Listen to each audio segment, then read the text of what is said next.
And in 750, they then decide to move the capital to Iraq. And eventually, they're going to move it to the city of Baghdad, which that was the name of a Persian village. They renamed the Persian village Medinat al-Salam, the city of peace. And then they built what they thought was going to be an impenetrable city that nobody would ever be able to capture. It had 2 rows of walls in a circle. The first row was short, the second row was tall. That way, if the enemy breached the first wall, you could still be on the second wall and shoot down on them. And then they had dividing walls in between that were in between height, so that you could also use those. And the thinking was, nobody will...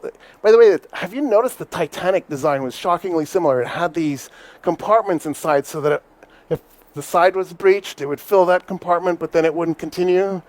Oh, if only the Titanic guys knew history, they wouldn't have done this. So they build the city, and then after a while, they go, all that material in Gandhi Shapur, let's bring it here. And they make the House of Wisdom, and that triggers the Islamic Golden Age. That's the point when there's a whole new set of philosophy being generated, and it's being generated in the Middle East. Again, because, right, when you think about it, the first round of philosophy was generated in the Middle East too. Because really, is Greece not the Middle East? I'm pretty sure Greece is the Middle East. But it's also worth pointing out, philosophy started in what is today Turkey. It was started by a guy named Thales. Thales was ethnically Phoenician. He was living in a Greek city. It was a colony.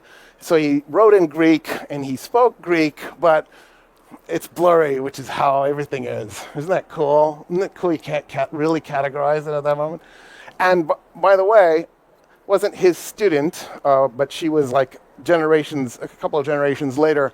There was a woman named Aspasia who moved from Miletos, the city where philosophy originated. Hecataeus, Anaximander, Anaximenes were philosophers from that city that followed in Thales' footsteps.